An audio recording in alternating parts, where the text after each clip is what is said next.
Hi friends, ఈ రోజు వీడియోలో స్కూళ్ళలో ఫీజులు ఎలా తీసుకుంటున్నారో, అడ్మిషన్ తీసుకునే వరకు ఒకలాగా, అడ్మిషన్ తీసుకున్న తర్వాత అన్ని ఎక్స్ట్రా అని చెప్పి వసూలు చేస్తున్నారు డబ్బులు. ఇలా చాలా మంది మోసపోతున్నారు. ఈ వీడియో మీకోసం. బాబుని మంచి స్కూల్లో జాయిన్ చేద్దామని ఒక తల్లి అనుకుంటుంది. ఏమైందక్క, ఎటు పోతున్నావు? బాబుని స్కూల్లో జాయిన్ చేస్తావా? నాకు తెలిసిన స్కూల్ ఉంది. అవునా, జర తొలుకపో. ఏ స్కూల్లో మంచి చెప్తారు కదా, ఫీజు తక్కువ తీసుకుంటారు కదా, జర తొలుకపో. పోదాంపా. సరే తొలకపోతాపా.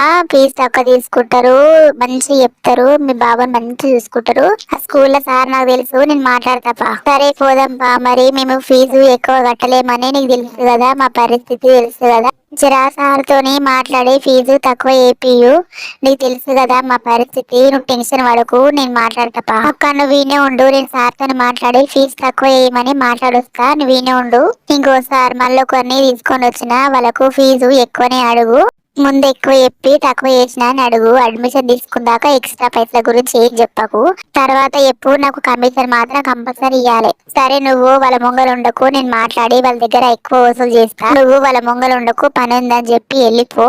వాళ్ళ దగ్గర నేను వసూలు చేస్తా ఎక్స్ట్రా పైసలు, నువ్వు వెళ్ళిపోను. అయితే అక్క నాకు అర్జెంట్ పని ఉంది, నేను ఊతున్నా. సారు చెప్పినా తక్కువ వేయమని తక్కువ చేస్తాడు, మీరు మాట్లాడుకోండి. అమ్మ ముందు తొందరగా అడ్మిషన్ తీసుకో, సీట్లన్నీ అయిపోతాయి. తొందరగా అడ్మిషన్ తీసుకో, తర్వాత మాట్లాడుకుందాం. ఫీజు తక్కువనే ఉంటది, నువ్వేం టెన్షన్ పడకమ్మా.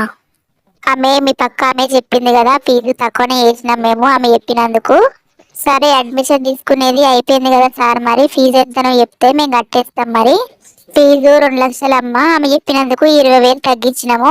మళ్ళీ extra school dress, bag, lunch box, bus, pen, pencil, షూలు అన్నిటి కలిపి మళ్ళీ 1 లక్ష. నాకేమో మొత్తం 50,000 అయిపోతుందని చెప్పింది, నువ్వేమో 3 లక్షలు అనబడుతుంది. ఎడికలు తేవాలి? నాకు అవన్నీ తెలియదు. అందరి దగ్గర 5 లక్షలు తీసుకుంటున్నాము. నువ్వు ఆమె చెప్పింది కాబట్టి నీకు ఇంకా 3 లక్షలే చేసినాము.